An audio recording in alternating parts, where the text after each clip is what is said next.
Hello and welcome to LupinRecap vs. PatReview, the podcast that's stirring up a storm. I am your host, Lokamasi, and with me is my lovely co-host, Fefner Masamune. It's me, Fefner. I am the real deal, and you're a child. So anyway, enough deep cuts that only we'll understand. Today is a special episode because we are covering all of the, I guess you'd call them supplemental videos to Lupin that we haven't already covered. Yeah, basically we're covering one that technically happened a while ago, and then the two things that are connected and probably happen around episode 25, maybe. Yes. Weird Combination and the movie happened, I think, between episode 25 and 26. Another Power in 2 actually doesn't happen until after episode 27.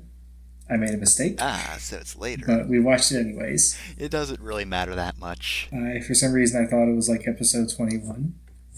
But we're not doing a pre-show discussion question because that's an hour and a half of Lupin content we gotta get through. Yep, so we're going to be summarizing all three of those. I guess we'll get right into this unless you have anything else to say. Nope. Let's get this started. Alright, so we're starting with another Patran. We begin today at Police HQ, where Kaichiro is eating his breakfast snack. Noel is thoroughly inspecting Sakia, wondering why he's Patran. Since Tsukasa is his superior, Sakia should be Sangu instead. Which, is what I think the audience has been asking since the show began. Yeah, I think I pointed that out in episode 1.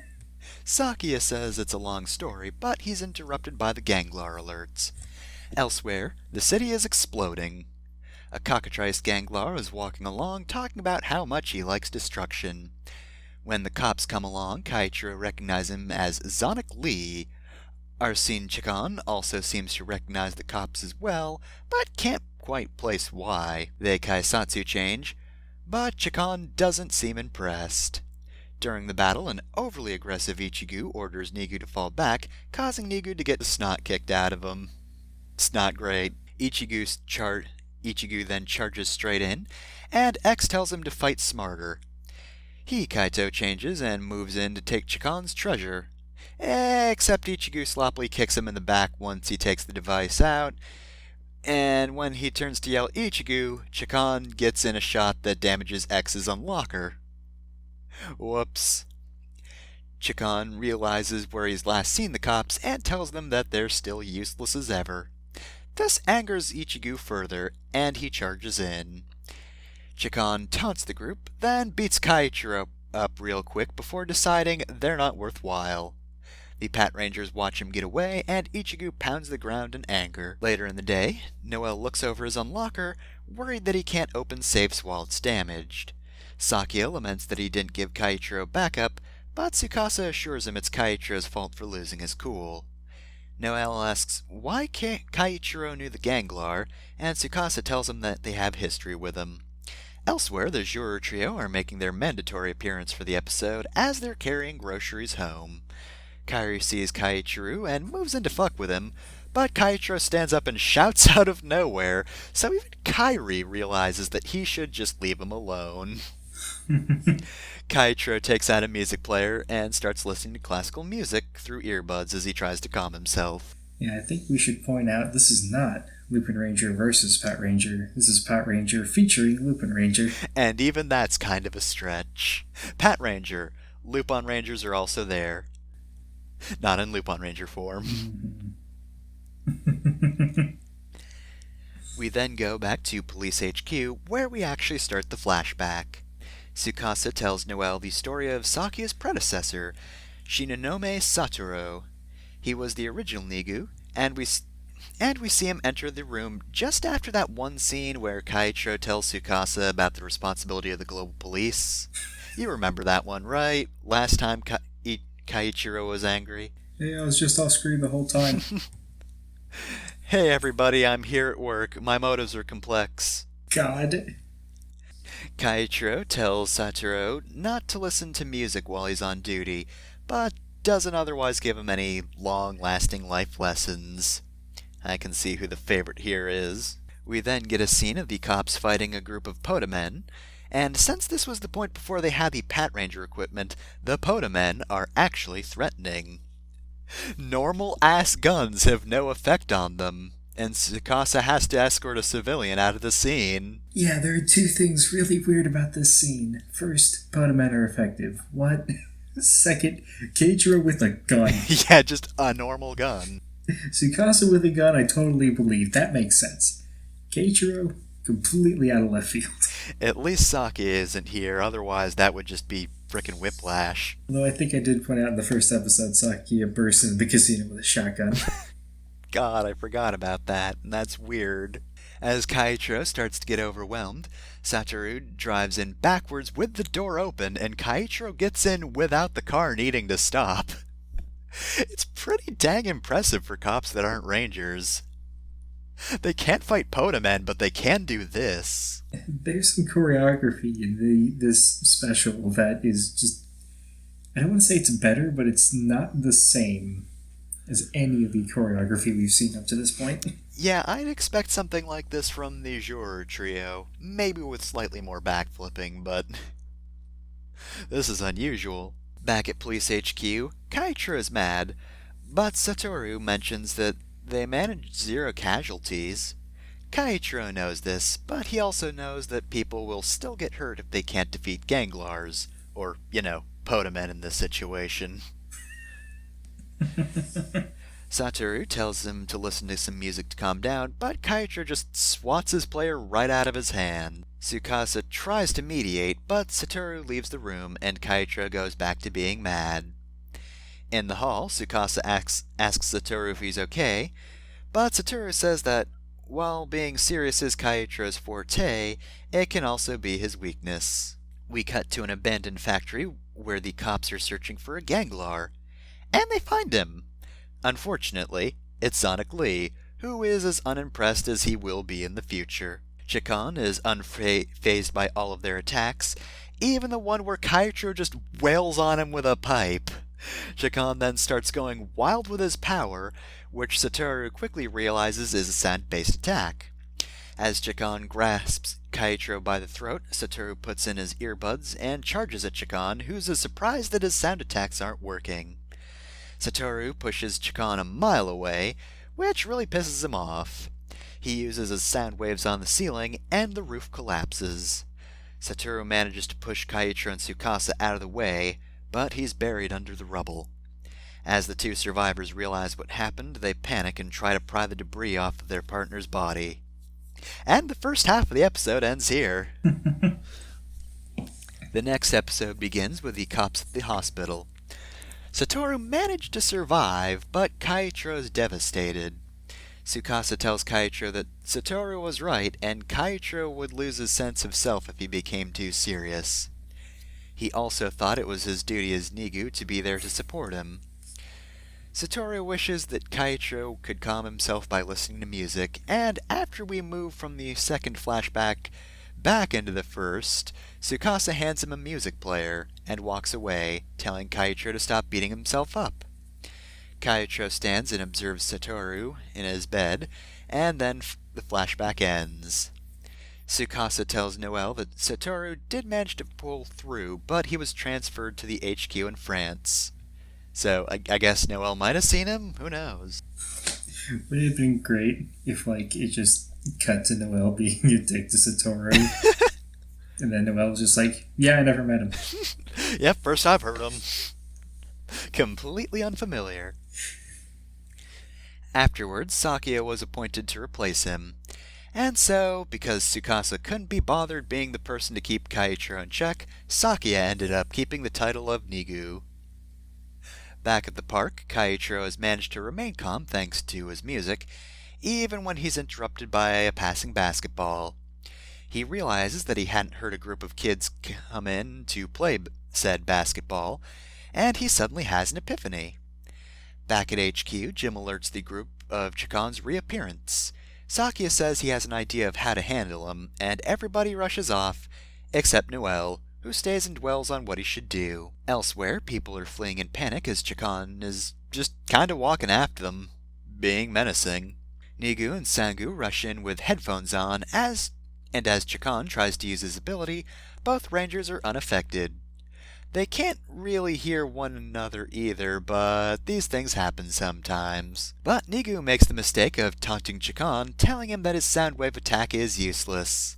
Chakon then decides to reveal that his safe power allows him to make his sonic attacks even louder. Wow, I guess this is the collection piece that could only go to this man. Not only are Sakia's headphones useless, but the attack hits the Rangers so hard that they de-transform. Chakon then starts kicking the hell out of Tsukasa, which causes Sakia to charge in and try to attack him. As cool as the moment is, you can probably guess that it does not go well for him. As Sakia is about to black out from the beating he's now receiving, Kaichiro flies in out of nowhere and knocks Chakon a mile away. This is like the best drop kick. It's amazing. It's also the second time Zonic has been just tackled and set flying in this episode. Yep. Kaichiro congratulates Sakia for holding out for so long and tussles his hair. Sakia warns him about Chakon's sonic attack, but Kaichiro gets up and charges in anyway. But not recklessly this time. He pulls out his megaphone and the music player, and as Chakon tries to use his sonic waves, Kaichiro plays music through the megaphone, canceling out the attack. Chakon is actually surprised for once, and the cops' kaisatsu change. They fight to the backing of a lyrical track, and the Pat Rangers do the one-weapon trading thing again. Nigu gets the guns, and Ichigo gets the batons. X comes in to briefly interrupt the fight as he haps to open Chakon's safe, 3, 2, 9, and grabs his unnamed megaphone treasure. Whatever it is, once X is done, he leaves the rest to the rest of the Pat Rangers.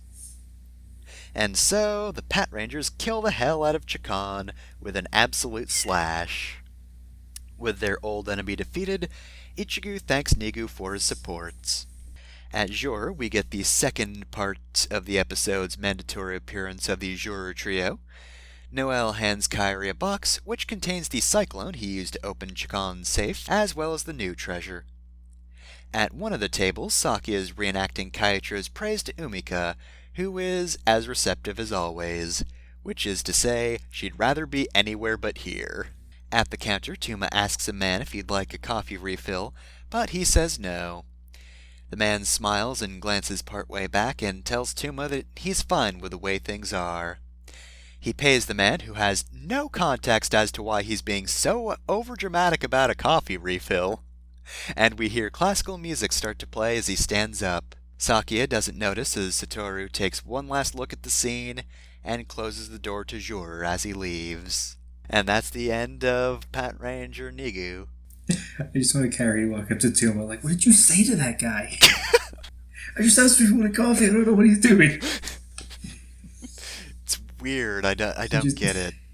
He must be one of those artsy types. He closes the door behind him. The camera stays in jury. You just hear, and the end is near. Alright, so that was another Pat Ran Nigo. This might be the most well-liked of the non-episode video material. Yeah, so of the three, the movie, I'm guessing, doesn't count amongst those, right? No, the movie counts. Oh, okay. Well, it's not my favorite, but it's definitely better than Girlfriend's Army, unfortunately. Which sucks because I really like I like episodes about Tsukasa and Umika, but it's kind of a weak one overall. The comedy was weird in that one, felt kind of cheap at times. This one still has some really good choreography. It's got good backstory, introduces information that, it's canon ambiguous when all this takes place, so it's not like it can really make a comeback in the actual episodes, but it still feels like it fits. Yeah, Girlfriend's Army was good for what I understand the Hyper Battle DVDs to be. Mm-hmm. But the general consensus is that one of the episodes should have been removed and replaced with this. I kind of agree with that in theory. My only beef is people tend to say, they should have removed one of the filler episodes. It's like, it's not a filler episode. It's an episode you don't like. Yeah. Speak the truth. Pretty much. Stop using words that don't mean what they mean. It is, though, really weird that they introduced, like, a longtime enemy of the Pat Rangers in one of these episodes and not one of the main series episodes. Yeah, I think it's where they introduce a longtime enemy of one of the Pat Rangers. It feels like there's a whole other show that could be about the Pat Rangers dealing with the Ganglars without having the Sentai stuff. God, yeah, honestly. Maybe it would get repetitive if they did that multiple times, but I'd honestly be fine with it. Yeah, just like a super bleak, depressing show about like this hopeless situation, and the major threat is just dudes in goofy costumes. But yeah, in terms of a villain, Zonically is pretty good. He's got that sort of smug attitude that's really great for this episode. Because he's just like, oh, I remember these guys. They suck. Whatever, I'm out of here. Yeah, Zonic is a good enemy, but not, not Lyman. Yeah, Not everyone's going to Kiwi. be disappointing. Well, almost everyone's going to be disappointing after Lyman. I don't even think he's a Tagano, honestly. I think Tagano was more impressive than this guy. Yeah, part of it is, in terms of actually fighting, he's not that interesting. He does wail on the Pat Rangers quite a bit, but, that happens with other Ganglars as well, so it's not a huge deal. Otherwise, he's just got sonic waves. I guess something we ought to address. There is a not insubstantial group of fans who think that Satoru should be the actual Pattern number 2 instead of Sakia. And I said this while we watched the episode.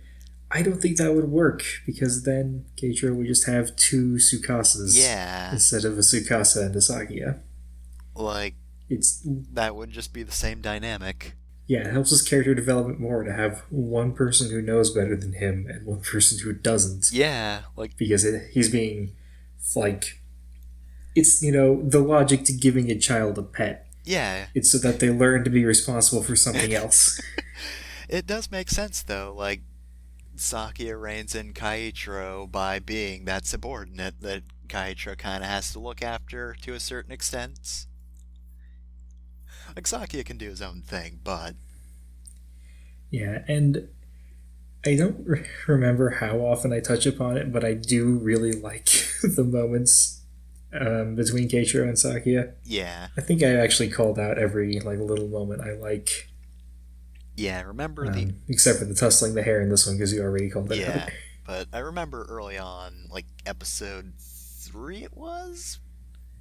Yeah, with Statue Dude, just it being that early on was really nice, and I still like that moment. I don't know if I'd say it's one of my favorites, because this show has a lot of good moments, but, it's up there. I appreciated it. It was good. But yeah, Satoru makes sense as a backstory character, but I can't really see him being great long term. Yeah, as much as we dislike Sakia, we would not replace him with Satoru. Well, he probably wouldn't be as horny for Umiko, would he? What if he was? Oh god, his thing is all about music. He would do the boombox thing. Oh no! There are multiple parallel dimensions in which he is both better and worse than Sakia. So let's not think about the ones where he's worse. Let's instead just be content with our own dimension. My main, the feeling I had while watching this was that despite the bright colors of the costumes, the goofy Ganglar designs, I almost forgot I was watching a kid's show. Mm-hmm. They play everything really seriously, and the actors and actresses are good, so they can successfully play everything that seriously. Yeah, the end of the first part of this episode is actually really distressing, as they're just distressed about their comrade being buried in rubble and not really being able to pull it off because they're not super strong. I don't want more shows about cops necessarily, but those actors in a similar situation of just fighting a hopeless fight every day, they can pull it off. Man, just think about the olden days where Potamen weren't really as killable, and so they were everywhere until the Lupin Rangers came around. Man, I guess people weren't really able to walk outside until like just a month or so before the actual first episode. I want a graph of the Podamen population. It's good, it's good, it's good. Oh no. And there's just like a 90% decrease after one day. And like DeGradio like walks up to the chart in like a business meeting, like, so do we want to talk about this? They seemed like a good idea at the time. Can somebody explain to me what happened on June 21st or whenever it was? Alright, so, boss, you're gonna hate this news more. Someone got some collection pieces, and now they're using them to kill the Podamen. All right, boss. Well, the good news is we are saving a lot of money on the payroll this quarter. The bad news is there is now a team dedicated to getting back the treasure that we really like that Lupin once stole, and also they are very good at shooting Podamen. These Podamen are basically just metools. I've decided Ishibarak's backstory is now that he lost like all of his Podamen in that day, and he mourned them for like weeks. Never again. That's why he's so protective of them in his own episode. I'll never let another Podaman die. Meanwhile, Blitzel just fries a whole lot of them and no one else. Well, I think that's all I have to say about Another Pattern 2. Yeah, it's good. It is a very good episode. Recommend that you go out of your way to watch it. Overtime hasn't translated it yet, so you are using TV Nihon. Yep. But thankfully, they never talk about Kyrie's brother, so you always know who they're talking about. All right, and with that, we move on to the third extra episode, Weird Combination, or The Ultimate Weird Combination, to use the full title. I was going to talk about where these aired and how to find, or like where they would have aired initially, but now I'm actually totally blanking.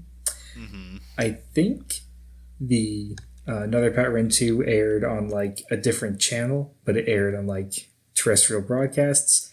I think Weird Combination was a streaming thing. Alright, we begin this episode on a sweeping shot of the city before we cut to a very chaotic bank robbery. Podamen are pointing guns at everyone while the best Ganglar is hanging around and ordering them about. Magnapon, as the name card tells us, fires some warning shots that will definitely give these people tinnitus. But before a very bored Podamen kills one of the hostages, a shot comes in and takes him out. The Phantom Thieves give some opening lines, step out of the shadows, and Kaito change. They all introduce themselves whilst injuring Podamen, and fight for a bit. The choreography is excellent as always, but God, I just love their introduction in this one. Just give me a sitcom intro with all the Lupin Rangers punching Podamen. We then cut to a police car entering the scene, and the Lupin Rangers are fighting outside now. It's a decent jump compared to what we've seen. Anyway, the cops Kaisatsu change and join in the battle. The fight's got a real cool scope of layout, but it eventually shifts to Red and Ichigo fighting, which gives Lupin an idea. He uses his ability, Mag Force, and the two Rangers are hit with magnetic energy. After a moment, Red and Ichigo are drawn together in a hug, and Ichigo asks the heavens what's going on. But God can't answer him now. There is no God here. Only slash shippers. After the title card, we cut back to the rest of the Rangers trying to figure out what's going on. Lupin explains that anyone hit by his Mag Force will become magnets and stick together. And of course, since that's his natural ability, it won't wear off until he's defeated. Sangu tries to charge in, but Blue stops her because the collection piece comes first. Nigu also tries to kill Lupin, but Yellow stops him as well. With all of the Rangers distracted, Lupin pats his bag of money, and he activates his safe power, allowing himself and one of the surviving Podamen to escape in a tornado of petals. We have to start trying to save these Podamen because we can't just throw them wherever anymore. We lost 90% of our Potoman overnight. Now they're a precious commodity. We don't have a surplus. We used to have a surplus. Everyone gets one group of Potomen, maybe two, if DeGranio likes you. The Pat Rangers are, of course, concerned with the situation, but then everyone gets distracted as both teams' Reds shout at their teammates to pull them apart. An attempt is made, and it almost works, but once they're far enough away, the magnetic force becomes too strong and they're all pulled back together. But back to back this time, so improvements? That depends on who you ask. Anyway, the Phantom Thieves conspire amongst themselves, noting that would be trouble if they can't be pulled apart. So Blue does the only logical thing and kidnaps Ichigo as he brings Red back to safety. This is the best thing about this episode. Well, nothing we can do. Yoink! Time to steal a man. We're just gonna kidnap a cop. Bye! It doesn't count as kidnapping if you don't actually want him. If he just happens to be attached to the person you actually want, then it's fine. It's fair game. At police agent. Alright, I'm going to run away with my friend Kyrie, and if you don't demagnetize yourself, it's your fault. At Police HQ, Noelle is researching a famous detective, Herlock Sholmes. Sholmes wants to resolve all Ganglar crimes and expose the Lupin Ranger's identity. Noelle notes that he might bring them trouble, but puts that project on hold because that's for the movie. Tsukasa and Sakia enter the room with Jim, and Noelle asks what happened. Sakia tells him that the Phantom Thieves kidnapped Kaiichiro, and Jim discovers that his transmitter is shut off. Noelle is pretty sure the Phantom Thieves won't hurt Kaiichiro, and volunteers to look for him. He does have an in, after all. He just steps out in the hallway. Kyrie, what the fuck? Back at Jure, we find that the Phantom Thieves do not have a backup hideout, and will return to Jure even in a situation like this. They have things under control, because Kaiichiro's bound, gagged, blindfolded, and headphoned.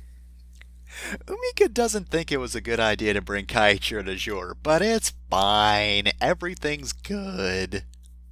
Kairi tries to stand up, but loses his balance as an angry Kaiichiro fidgets him to the floor. Tuma sighs, and as they try to lift the magnetic pair off the floor, Tuma knocks Kaiichiro the fuck out.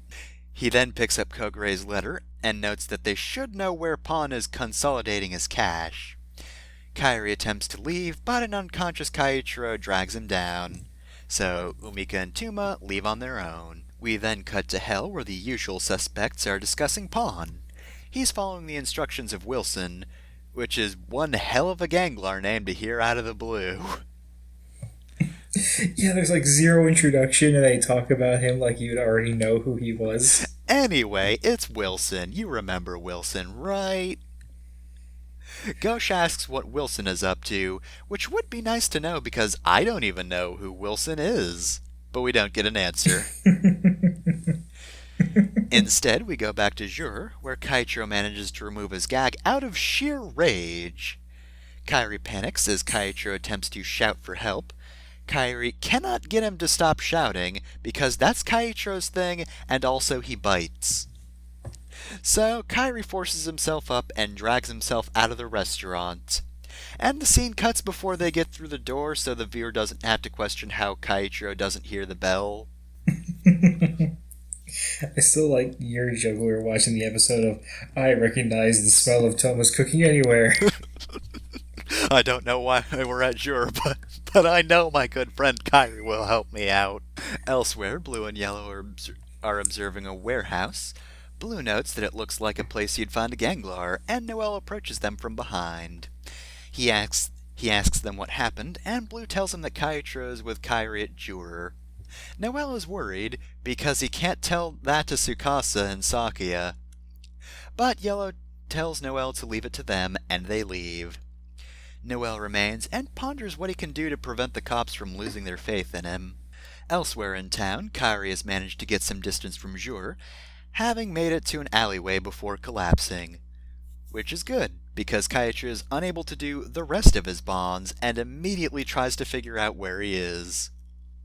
Kaichiro is disappointed since he almost found the Phantom Thieves' hideout. But he hears a siren as Tsukasa and Sakuya drive by. Kaichiro then stands up through sheer force of mad, and Naruto runs after his companions. I love Kaichiro's running pose so much. Just horizontally running with Kairi on his back. Back at the warehouse, Lupin and his Podamen are counting cash, and notes that not even Wilson could squabble at that amount. Whoever Wilson is. But he's suddenly interrupted by Blue and Yellow, who enter and Kaito change. They fight to some pretty great music, and after a moment, Sangu and Nigu enter the fray as well. Noelle is also there, watching the battle from above, wondering if it was a good idea to let the cops know about their location. Just then, Kaichiro enters. He and Red struggle to change while at each other's backs, so they settle for just transforming without doing anything too fancy. The battle goes pretty poorly, as both Ichigo and Red get in each other's way, as well as the way of the rest of the Rangers. In an attempt to prevent Ichigo from killing Lupin too soon, Red flips over, causing Ichigo's shot to hit some explosive barrels, which take out some Podamen, as well as Sango and Blue. And then another volley of stray shots does the same, but it takes out Nigu this time. And when Red tries to go for the collection piece, Ichigo causes him to miss his target. Sort of. Lupin is also thrown clear of some exploding, but it gets Yellow as well. With all the Podamen dead but the Rangers prone on the ground, Lupin decides to use his Mag-Mag foreskin, this time hitting the rest of the teams. Nigu, Blue, Sangu, and Yellow are all pulled together and wind up in a pile even more unmanageable than Red and Ichigo's. And that's where the first part ends. Not quite as dramatic as the other episode. But certainly far more humiliating. And so, in the second part of Weird Combination, we open with Lupin gloating. Kairi is also amused. Not a good time for this, Kairi. Above, Noelle realizes he's the only one who can do a dang thing now, so he leaps down and battles Lupin. Lupin gives up quickly, stomping his foot to activate his safe power. After the title card, we find Lupin back in hell. Gauche asks him if he's paid his taxes, and Lupin complains that the Phantom Thieves and cops got in the way. Man, gotta suck to be a bank robber and then be the only one who can't pay your hell taxes. I don't even know how any of the other ganglars pay. So, Destra's mad, but Lupin says that he's going for another collection, and asks them to keep it a secret from Wilson. Whoever that is. Back at the warehouse, Noelle is looking over his teams of dumbasses, and says that he'll take care of the rest. Kaichiro won't take that sitting down though, and Naruto runs after Noelle as he leaves. The rest of them do take it sitting down as they collapse further. And for some reason we don't see them for the rest of the episode. There's no B-plot and I don't know why. Seems like there should be one. Yeah. Anyway, they die in a chemical fire. Anyway, outside, Noelle requests Jim for help in predicting Lupin's next target. Kaichiro and Red are also following behind him, but Red has at least gained enough footing to force Kaichiro to a crab walk. Red then asks Kaichiro if they could just pull each other apart. Kaichiro says that not even 4 people could do it, so it would take an incredible amount of power. So Red looks around and asks Kaichiro to cooperate. They move to a nearby pillar, and Kaichiro manages to tie himself to it. Red smiles once Kaichiro gets his hands tied tight enough, then launches a Zord. He grapples to it, and the force of its flight pulls Red off of Kaichiro. For a moment, Kaichiro is impressed. Then he remembers he's tied to a pillar. The scene ends as Kaichiro frantically paces around the pillar, shouting at Red for tricking him. We then cut to Lupin outside another bank, but he's stopped by Noelle, who discovered that Lupin had only robbed banks within 5 kilometers of his hideout, and that this bank was the last one he hadn't hit. Lupin regrets his laziness, as Noelle Kaisatsu changes. X charges in, taking out Podamen, but is stopped by Lupin, who manages to kick him a mile away. But X isn't deterred as he takes out Potamen even as he's getting swarmed. But once they're dead, Lupin makes quick use of his safe power and Nothing Personal Kid's X appearing behind him and firing several rounds into his chest once he turns around, before he just picks X up and tosses him. Sorry, Noel, but the correct form today was actually Lupin X. X rolls along, losing his sword in the process, but Red's Zord flies in just in time. Red makes a cool entrance as he Kaito changes and confronts Lupin. Red nearly nabs Lupin's collection piece, but a familiar voice interrupts him. It's Ichigo, who's carrying the entire goddamn pillar in his still tied arms. God, I love this scene. How did he get out? He just took the pillar. He just got so mad he grabbed the pillar and took it with him. His timing couldn't be worse, though, as the collection piece is still unobtained and Lupin still isn't dead. Ichigo takes a step forward, and yet again he and Red are drawn towards one another. Red grapples to a nearby tree, and Ichigo's pillar snags on a railing, but the magnetic force doesn't die down. As Ichigo manages to break the ropes tying his hands, Lupin starts laughing and firing wildly. Oddly enough, he can't kick a downed opponent, and Red fires back anyway. Plus, he also has Ichigo firing at him from the other side. From that, Red gets an idea. He shouts at X, telling him that he's counting on him. X looks from one side to the other, and realizes what Red's planning. X Kaito changes and charges in to attack Lupin. Red pulls himself closer to the tree and tells Ichigo they're going to cooperate for real. Ichigo also figures out what the plan is, shifts his position so that he's in front of the pillar, holding on to the other end for dear life. X downs Lupin, which is the opportunity Red was waiting for. He cuts his grapple cord, and Ichigo takes out his megaphone baton thing, and lets go of the pillar. As Red and Ichigo are magnified together, X enters Lupin's safe combination, 8-1-1, and grabs his also unnamed treasure, just in time to get out of the way. Lupin manages to stand up for only a second before he's impaled on both sides by Red and Ichigo. Needless to say, he explodes immediately. Back at the warehouse, we finally see the rest of the groups as they're demagnetized. Sakia runs off comically for some reason. I don't know, it was like there was some B-plot that they weren't privy to. But there was no B-plot, so it was just a non sequitur. After a moment, Tsukasa looks around and realizes that the Phantom Thieves escaped in the moment she dropped her guard. At the scene of the battle, Red and Kaitro are exhausted after the fight, and mention that they never want to do that again. Noel comments that they made a good team, to which Kaitro moves to murder him on the spot. On a nearby building, though, we're finally introduced to Wilson, who's just a recolor of Magnapon. He notes that he should be careful of the two red ones, and says that he should inform him. Who's him? We don't know, because we trade one mystery for another. It's like we barely knew who Wilson is. Now Wilson has his own Wilson. And then his Wilson is Zemus. Anyway, he steps through a portal which... But you don't get to fight Zemus. You have to fight Zeromus, who's the evil within Zemus or some nonsense. Anyway, he steps through a portal which I assume leads to the movie, and we switch scenes du jour. Umika feigns ignorance as Saki is telling the tale of being a humid magnet. Kairi notes that their identities are still secret. Sakia then puts his foot all the way in his mouth as he mentions how the Phantom Thief girl smelled so nice. A very uncomfortable-looking Umika accidentally pours an entire pitcher of water over Sakia's head, and both of his teammates tell him he deserved it.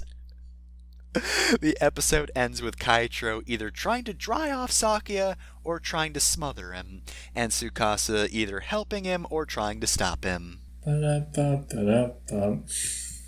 So yeah, anyway, weird combination. I really like the A plot. The B plot was just a bathroom joke. Well, it didn't exist. Just that repeatedly. So, even more out of place than the Girlfriend's Army humor. Because that one was like a little weirdly like more kid-ish than most of the jokes in this kid's show, but this one's just bad. Yeah. Like, I mentioned another Pat Run 2 made me forget I was watching a kid's show. This reminded me really hardcore.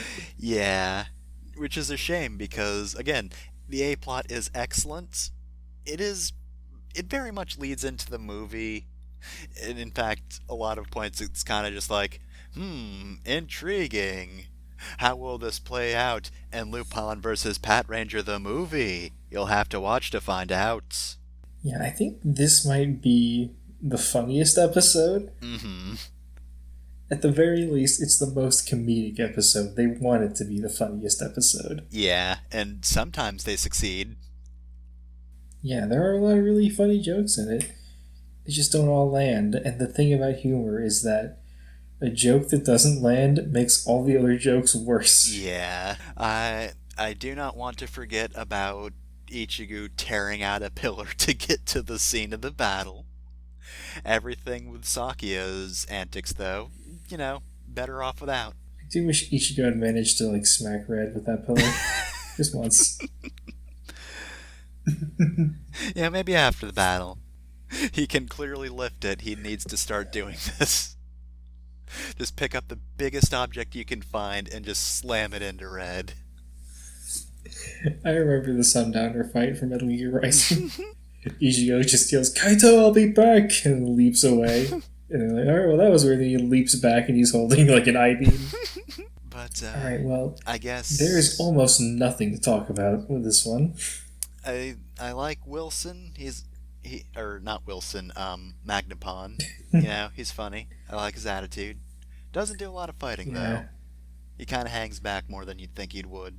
If it weren't for the shilling for the movie, this would very much have just been an episode. Yep. As far as I know, there's no one saying that this should have replaced any of the episodes. Mm-hmm. But, like, I feel like if this aired instead of episode 22 or episode 11, we wouldn't have been upset. Mm-hmm. But, yeah, not much to talk about with Wilson because he does Magnapon. That's the problem with being recolors. There isn't much to talk about with Wilson. We've not talked about the movie yet, honey. Yeah, that's the problem with them immediately introducing a recolor. But yeah, Magnapon, I like his design, and I think he's kind of funny, but he does take a back seat for most of the episode, so there's not much to talk about. Which is a blessing in disguise, because we can immediately go on to the movie. So yes, Lupin Ranger versus Pat Ranger on film, or as I like to call it, plan to eradicate the Sentai. Wasn't expecting that reference, okay. The movie opens with a plane landing. The famous detective Sherlock Sholmes is about to arrive. Reporters go wild as he walks into the lobby, protected by the cops. I need to point out that Sherlock Sholmes isn't a dumb thing thought up by the Sentai creators. It's a dumb thing thought up by Lupin's actual creator. Mm-hmm. We'll talk more about that later because, oh boy, it's an extended reference. Sherlock announces that he is here to solve all Ganglar crimes and expose the Lupin Rangers' identities. Got quite the tall order there. Kaichiro is annoyed that they need to rely on a detective, but he'll have to live with it. Sherlock makes his way to his car, but before he leaves, he decides to impress the crowd by spotting a Ganglar. He points to the back, and the crowd splits, singling out a single man. Detective Sholmes notes that he's standing far away from everyone else, holding a pen without writing, and watching him intently. The man tries to deny it, but the voice of Lupin Red cuts in, before the Ganglar's disguise is cut by the Phantom Thief's calling card. It comes flying in at a really weird trajectory, and the effect is kinda bad. It's very much hey, we got a budget now. It's also apparently for the 3D effects. Oh, I didn't even think about that. Yeah, that's absolutely for the 3D effect, except it's going away from the screen. Hold on. Well, you see, it's a bit different in Japan. In America, everything comes to the screen, but in Japanese culture, it's more about going away from the camera. It's like the differences in heroes' journeys. Indeed, The reporter was none other than Wilson. So, make sure you watch Weird Combination first, I guess.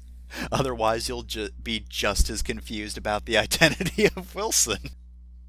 No matter which one you watch, you'll just be confused about who Wilson is. Here's a really... Okay, this is like a really fucking deep cut. There were a couple of like anti-drug comics released by... released about the Teen Titans. Mm-hmm.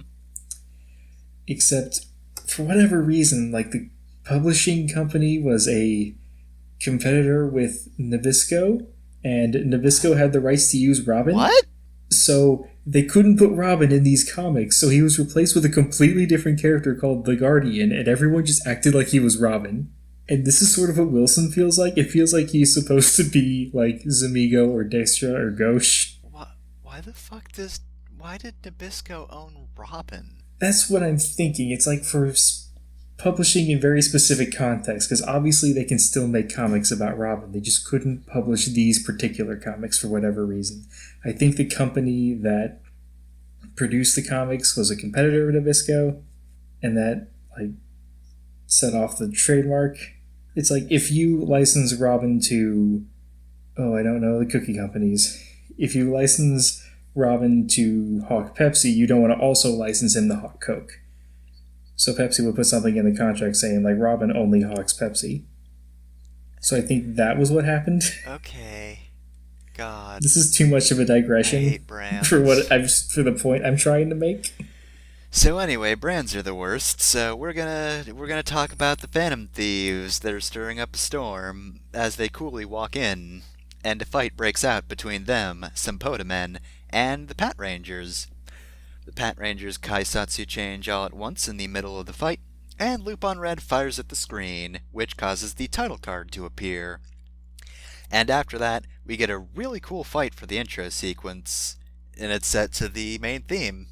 It's a pretty good cinematic intro. I like it. Mm-hmm. Also, there's somewhere where there are a bunch of shipping crates. I mean, there was a title card. That was a good enough transition. We've seen worse. Yes, the airport that's directly next to the harbor. We just started using shipping crates for airplanes. How? Don't ask. We haven't thought this through. As the intro theme comes to a close, Red moves in to take Wilson's treasure, with Ichigo following close behind. On a nearby roof, we see another mysterious Ganglar, who we also don't know the name of. But he looks like a Kingdom Hearts nobody, and he summons some blue fire, and he throws it at the battlefield. This Ganglar's like way cooler than all the other Ganglars. And in an effect similar to, but not as devastating as, DeGranio's Saw attack, the fire splits into many fireballs and nukes the field. But it's mostly the Podamen that are affected. Gotta get rid of those extras, I guess. In the confusion, Wilson stomps his foot, activating his safe power, and creates a cord which ties up both Red and Ichigo. He creates a portal and walks through it with both Reds in tow. Everyone panics, and Blue decides to retreat alongside Yellow. The remaining Pat Rangers just stay there and continue to freak out. We then cut to Hell, where we find actual human beings for once. Red and Ichigo wonder where they are, and Wilson is more than happy to tell them that they're in the Ganglar world.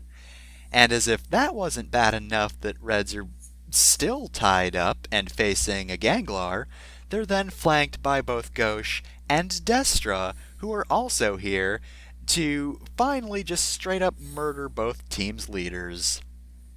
Surprising no one, this fight starts in the Ganglar's favor. We cut away from that murder for the time being as Nigu and Sangu decide to return to HQ to find some way to save Kaiichiro.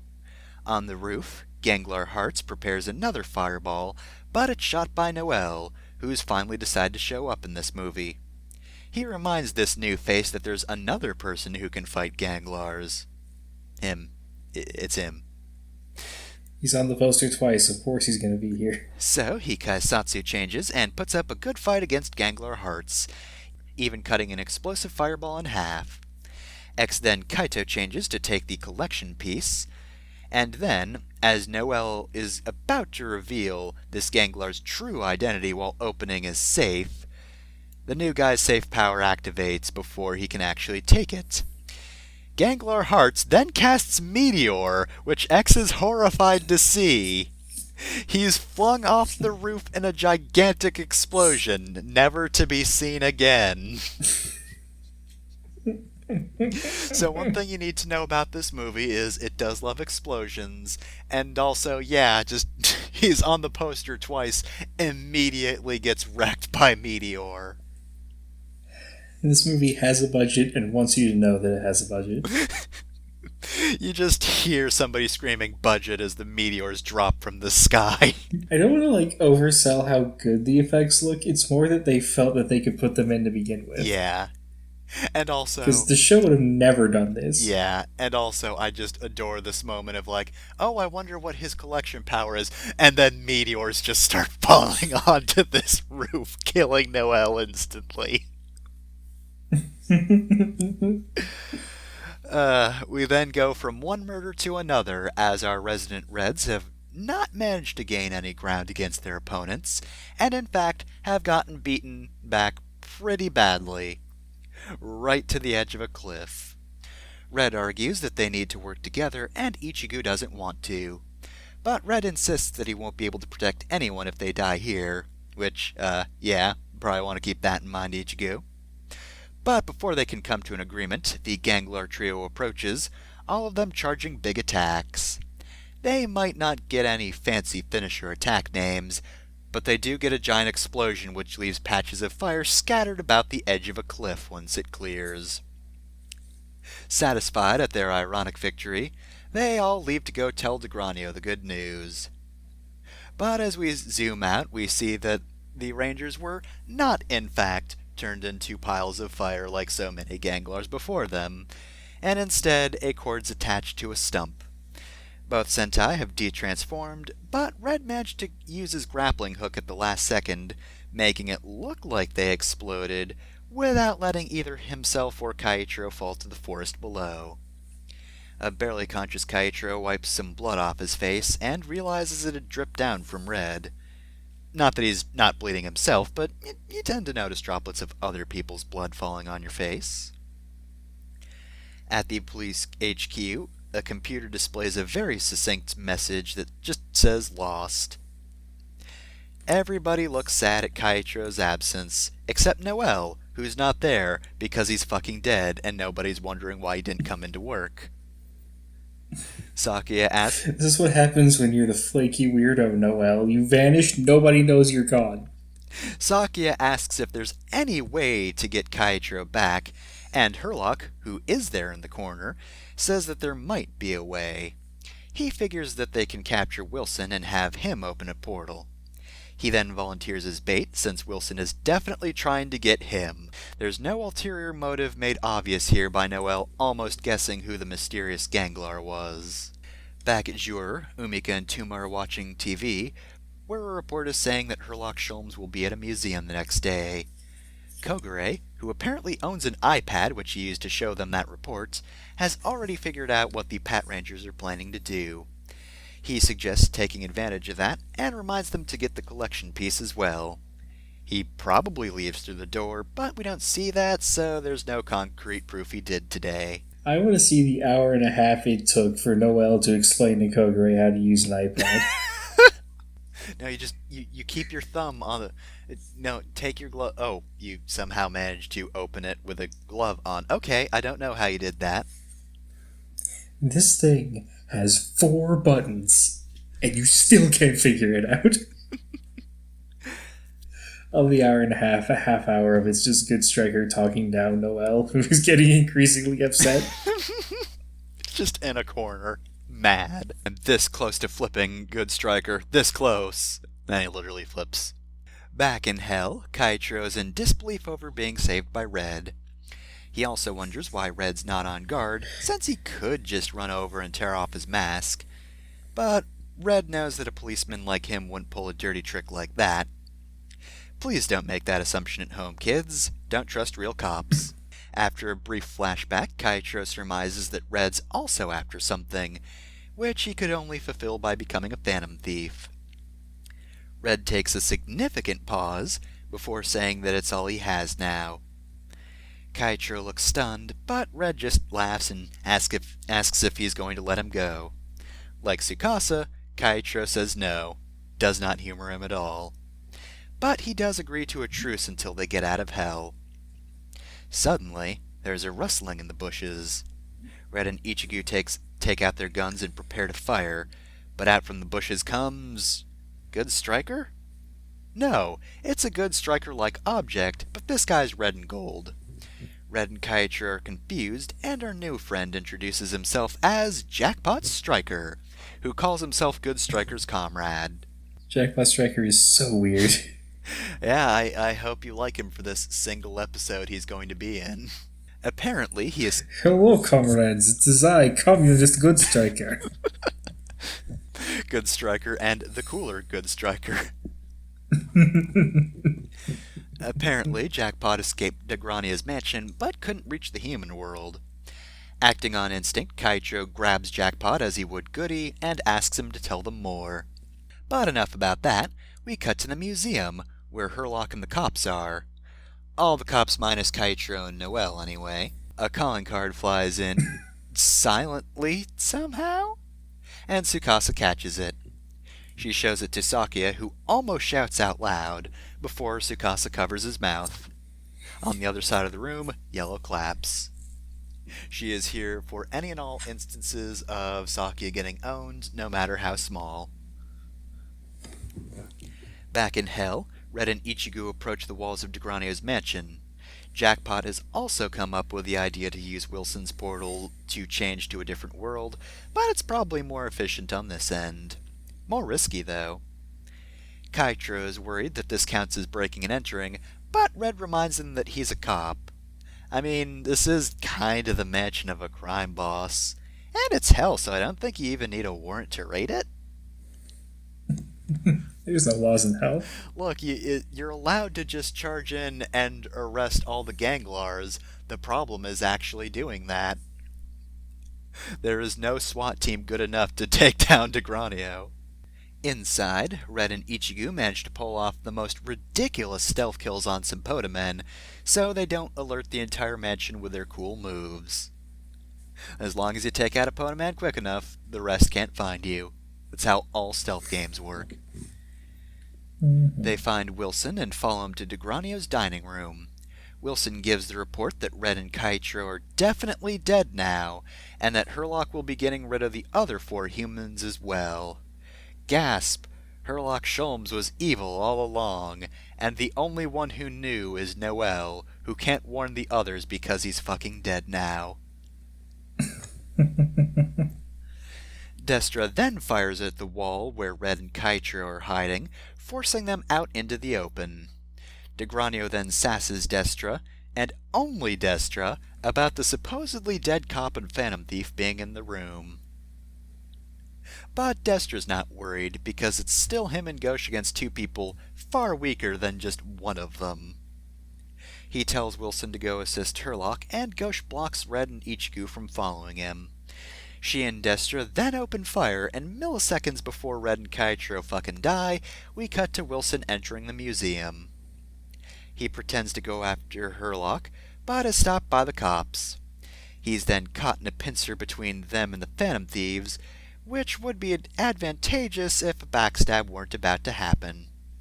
Herlock then drops his 2 bodyguards, and has the most terrifying true form reveal we're going to see in this entire series, as Herlock's human disguise just melts into a fucking skeleton as he walks forward, before he bursts into flames and his Ganglar form is revealed. What do you think of the movie's budget, Rangers? It's good to know that this generation will also be terrified of skeletons, you know. I was worried that they wouldn't have their own version of Spider-Man, but here we go, Lupin Ranger versus Pat Ranger. What if we edited that scene to play the opening bars from Spooky Scary Skeletons as he transformed? See, that would make it less horrifying. But anyway, speaking of the fire he's constantly on, he's prepared some, and he blows up everyone in the museum. Back in hell, Tigrania is probably getting annoyed as Goshin and Destra are firing non-stop at Red and Kaiichiro, who are behind cover. Kaiichiro sees Red breathing heavily, and tells him that he'll act as a decoy and open an opportunity for him. Kaiichiro stumbles through a hallway, drawing Goshi's fire in his charge. Red then somehow managed to parkour off a wall, slamming his versus vehicle and the Cyclone on Goshi's safe. Destra tries to stop him, but Kaiichiro fires down his missiles. Red opens Goshi's safe. 1, 8, 7, 6, 2, 3. And she attempts to turn herself around, only for Kaiichiro to leap in and grab the Gueris Le Monde from her safe. He tosses it aside because he's a jerk, but also because this movie is canon ambiguous and we can't collect this collection piece yet. Kaiichiro then stuffs Jackpot into Goshi's safe, and he activates himself, which allows him to take over Goshi's body. She stumbles to the other side of the room and creates a portal, while Kaiichiro tries to hold her back because Red is eyeing the collection piece. Although Red takes a moment, he begrudgingly runs over and grabs onto Goshi's back, so he and Kaiichiro can make their escape before Destra can interfere. Tigranio's in a good mood, though. He's happier with this than he was the last time he watched humans fight. You see, Sagano, this is what I want to see. I didn't have to go to that gross human world, and hey, the humans actually put up an interesting fight. It was entertaining. Boss, we blew up like half your mansion. Yeah, it's fine, whatever. Just have the Podamen rebuild it, it's fine. Boss, we can't just keep throwing Podamen at our problems. We've explained this to you. They're excellent carpenters. That's the one thing they're good at. Back outside the museum, the Rangers are still exploding. Things aren't going well for the old Rangers, as the tag team of a JRPG final boss and a guy named Wilson is just too much for them. But before Herlock can finish off both groups at once, their leaders charge in, guns blazing, before they're even through the portal. This seems more like a Kaiichiro thing, so I think it was his idea. But God, I love that. You see the fire come in, and then it cuts to the portal opening, and they come through. It's great. I'm just gonna start firing while I'm between worlds, and if you get hit, it's your fault. The other Rangers are overjoyed to see their friends returned. Meanwhile, Jackpot has escaped Gosha's safe, and she's mad, and starts firing at him until he runs away. Herlock berates Wilson, but they soon find themselves at the wrong end of two very angry Sentai teams. So now it's 6 against 2. Would be 7 against 2, but Noelle is still fucking dead. Everyone transforms at once, and we get the proper intros of both teams, just so the Herlock-Wilson team-up knows they're about to die. But they're not too discouraged, as Herlock immediately starts dropping meteors. But the fight otherwise does not go in their favor, as the move that wrecked Noelle doesn't work as well in a less enclosed space. Blue and Nigu take on Wilson, while Yell and Sungu take on Herlock. Then both Ganglars are suddenly in the middle of the pavilion, and both Reds are beating them up. Sure, I guess this is a montage, whatever you say. Yeah, there's a lot of teleportation in this fight.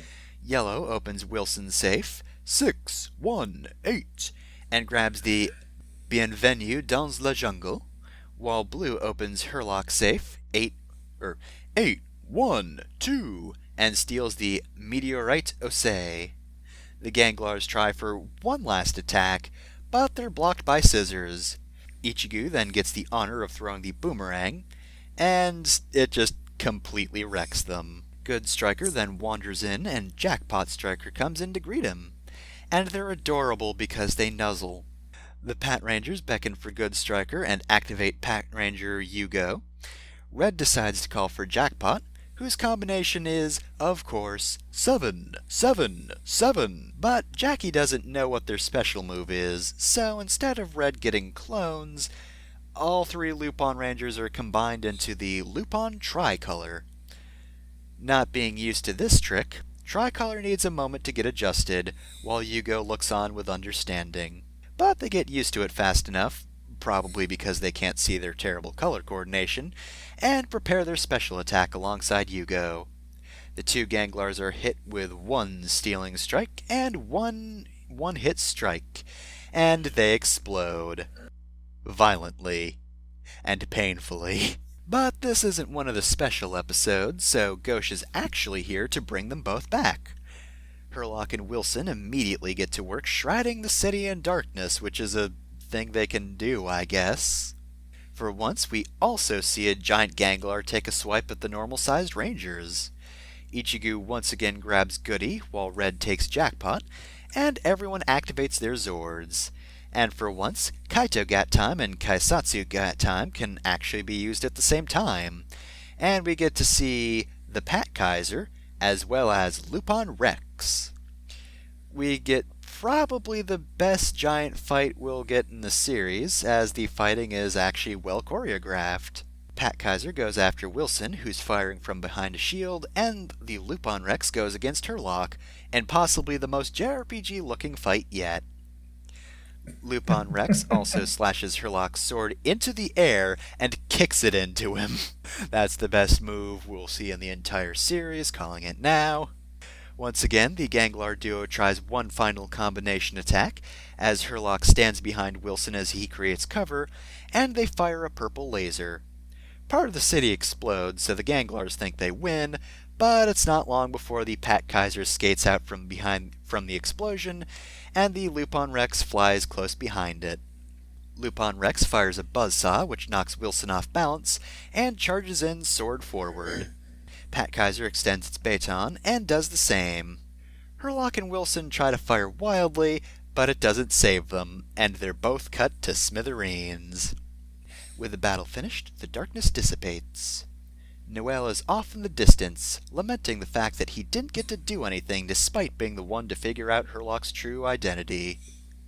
But his job here is finished. But you didn't do anything! Swish. Or backflip in this case, I guess. He doesn't have a cape, somehow. As the movie ends, we see the Pat Rangers walking home. Sakia tells Kaichiro about how hard it was without him around, but Kaichiro ignores him. Instead, he turns around and tells the non-present Red that he's not going to get away next time. As the three of them leave, the Phantom Thieves watch them from the rooftops, and they take off their masks. Kairi complains about the cops being so stubborn. But as we see shots of both groups going their way, we can see both of the leaders smiling. And that's on film. A really good episode. Not sure what to make of it as a movie. Yeah. It's definitely worth watching. Oh yeah, absolutely. It feels like, I keep making this joke, but it feels like a single episode with a movie's budget, but that just makes it that much better. Yeah, it's just a really, really good episode with some really neat effects. I want to know what happened to Jackpot Striker, though. Yeah, that's the problem with it not being a proper episode. Yeah, spoilers to the episodes that I've watched, Jackpot never comes back. Well, yeah, because it's canon ambiguous. You don't know when this happens, so it technically can't really. It happens. So you just don't know when. I'm assuming he's just off leading communist revolutions around the world. Godspeed, Jackpot. Godspeed. It is a bit of a shame, though, because it would be nice if they had, multiple Kaisers. I get, though, why you wouldn't want to use them too much, because it does introduce an entirely new form. And Lupin Rex looks way different, and also, has quite a few effects that probably would not really work in episodes with a lower budget. It would bankrupt Toei. Yeah, it's fancy as fuck. It has, those little, wing options, I guess, that are sort of wing-like but not really attached to anything. It's that. It's like panel wings. I don't know what to call those. God. Picture angel wings, but then remove the single bone going from the back to the end of the wing. Have you seen one of the Mega Man bosses that tries to be God? That wing effect. It's that one. I'm pretty sure multiple Mega Man games use that kind of design thing for their bosses. I compared it to Digimon because I know Digimon does stuff like that a lot.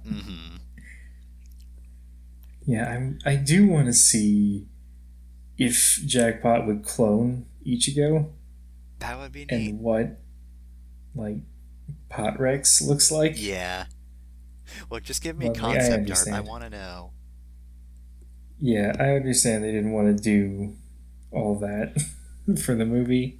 But, And we do get some character development between Red and Ichigo, but it's in a weird nebulous place where like this could happen at any point. yep. So it sort of just Except maybe echoes like what in they've sort of been doing throughout the series. yeah, except for like maybe immediately after episode 5. Oh, yeah. That's too early for it. Right. Like it feels like something's happening, but nothing's really happened. Mm-hmm. But I don't want that to dissuade anyone from watching this movie. We were absolutely getting God, it was so while good. watching this movie. I wish that I could just be in a theater full of like children watching this because they would have.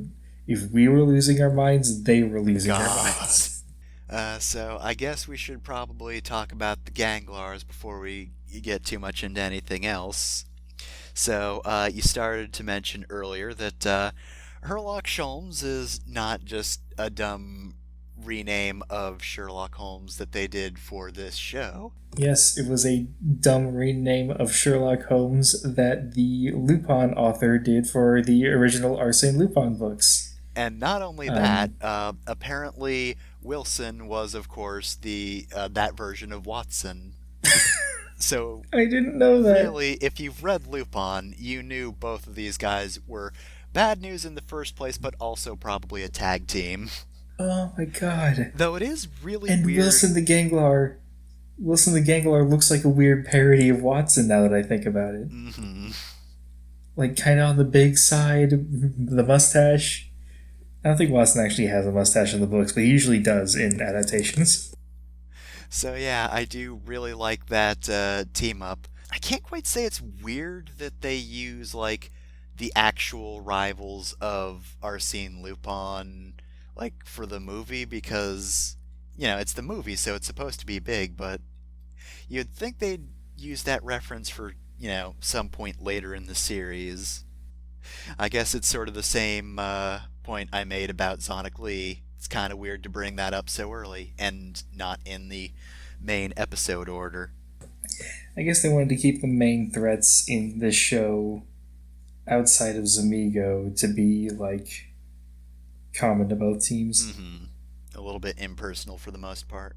Yeah, if the main threat was Herlock and Wilson, then it would have been super obvious that they're favoring one team over the other, and they still end up doing that, but Hey, look, I mean, the Pat Rangers feature a lot in the Lupin Ranger extra episodes, and yet the Lupin Rangers don't feature that much at all in the Pat Ranger extra episode, so, it's actually fair.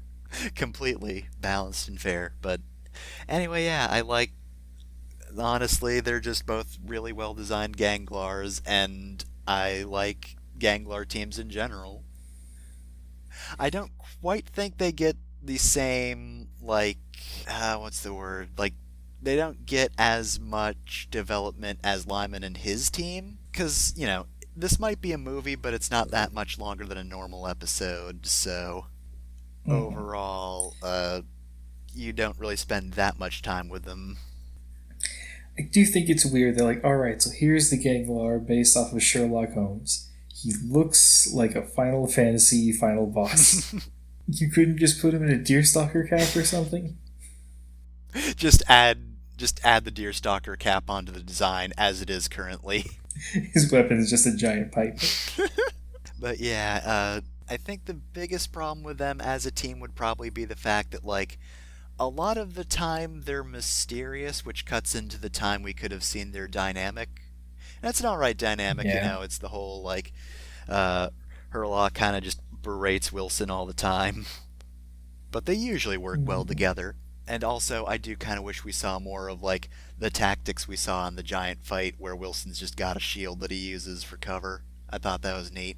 I wish more giant fights could be as dynamic as the fight in this movie. Yeah, I get why they aren't, but nah. They are still typically less interesting than the normal-sized ground fights. So I guess that's it for Ganglar talk. I'd also like to mention. I was gonna say, I'm not sure what else to even talk about for this movie. I would like to mention the fact that, yeah, Noel did just job for pretty much all of the episodes we covered today.